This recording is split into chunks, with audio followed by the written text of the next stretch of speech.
Happy October, everyone. It's that time of the year to start watching as many horror movies as you can all month long. Today I'll be counting down 13 horror movies that you need to watch this Halloween.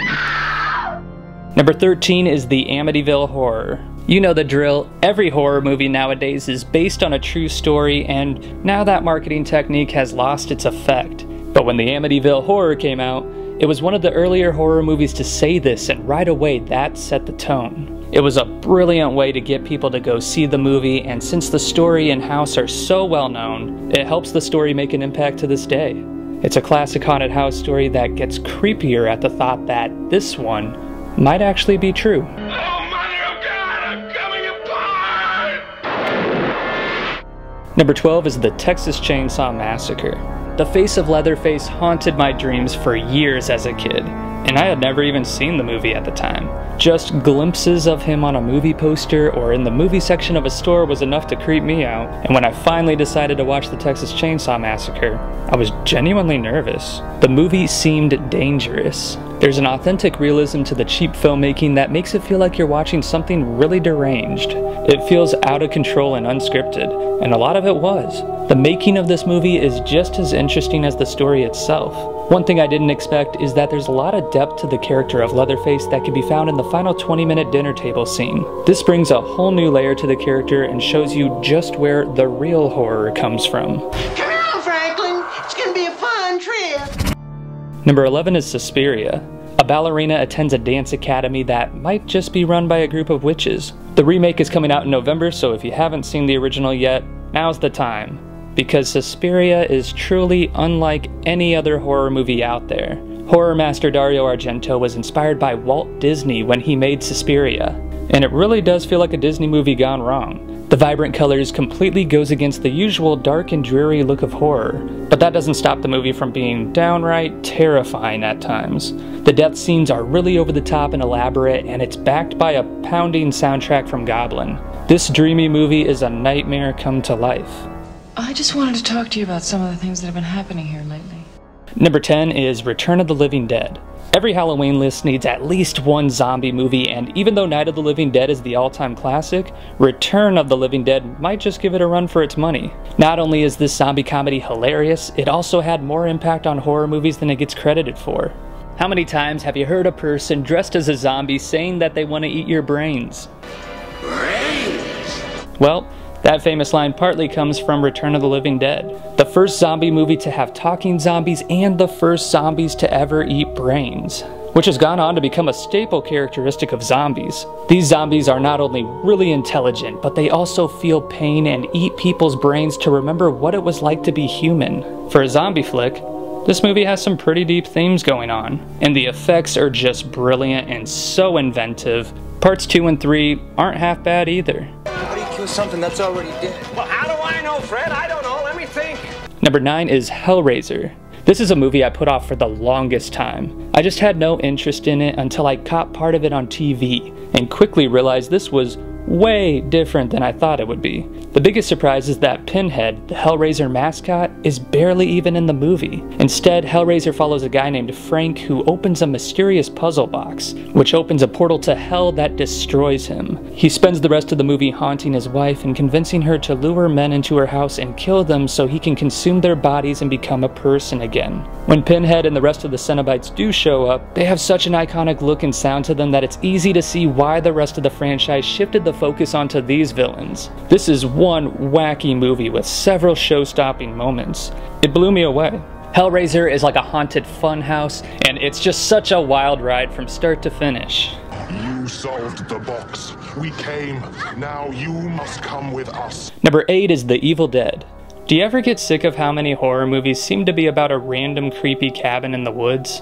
Well, blame it on The Evil Dead for inspiring all of those movies. This is the one that started it all, as a group of college students have a party in a small cabin and accidentally summon some demons when they read from an old book.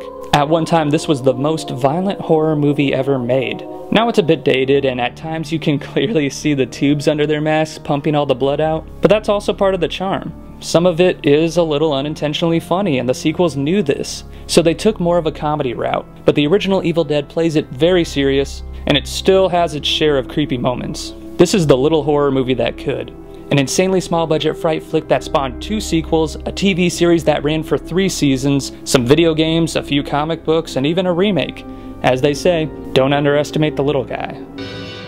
Groovy. Number 7 is Scream.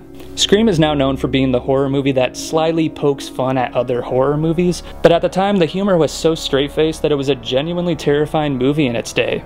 It's also responsible for making caller ID a popular thing on your phone. You know you have a great horror movie when it causes people to want to take extra security measures.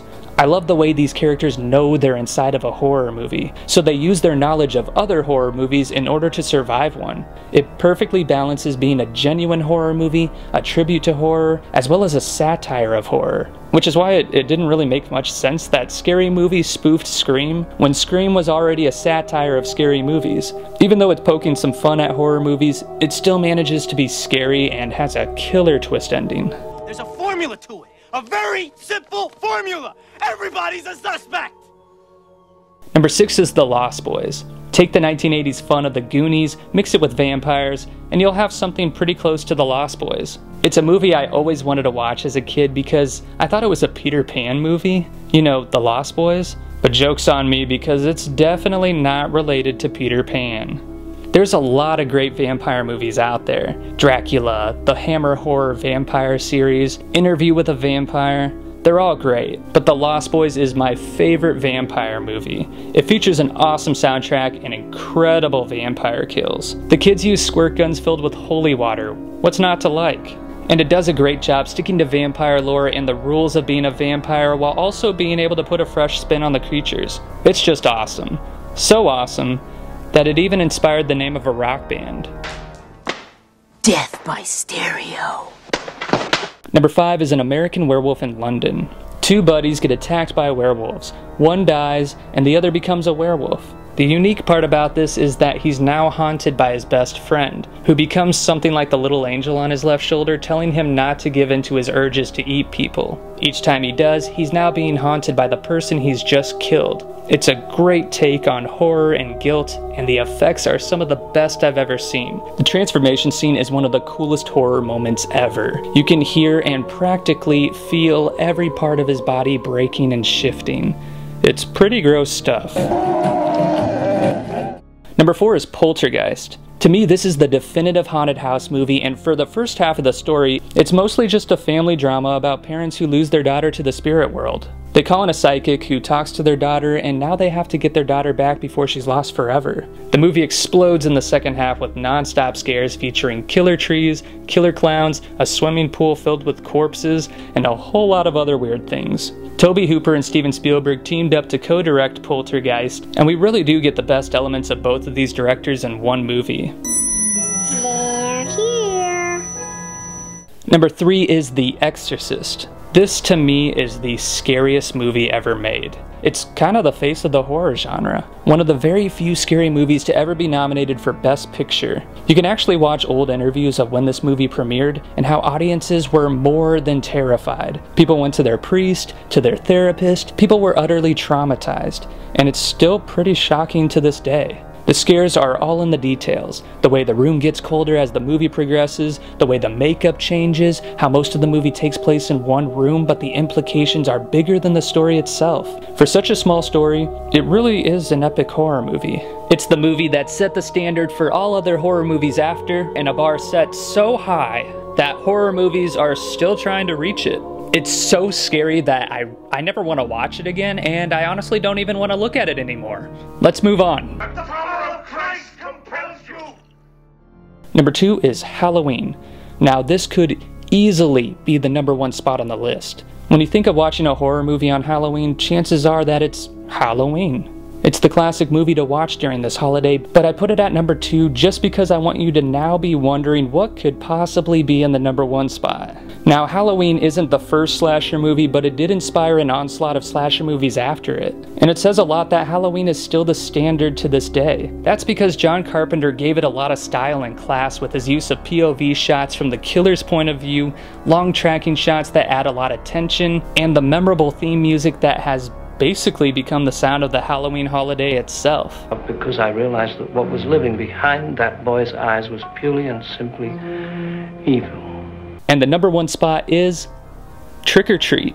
This ranks right up with Halloween as the definitive movie to watch in October. Featuring 4 stories that intertwine, just about every aspect of the holiday is covered on this one fateful night. There's a lot of horror anthology movies out there, but very rarely do they work as smoothly as TrickorTreat does. The way the story changes from one to the next is so perfect and clever. Characters in one story can be found or even heard in the background of other stories, and each story is given an amazing twist ending that I never saw coming. I watch this every October, several times each year because it's so much fun and imaginative, and it nails the feeling of Halloween better than almost any other movie out there. It captures that time of season, to me anyway, even more authentically than John Carpenter's Halloween. The leaves falling, the orange and red colors, the cold night air, it feels like Halloween. If you only see one movie on this list, make it TrickorTreat. I hate Halloween. But now I want to hear from you.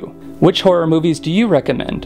And stick around because I'll be making scary movie lists every week until Halloween. Thanks for watching, and if you're new to the channel, you can subscribe for more movie reviews, trailer reactions, and movie lists every week.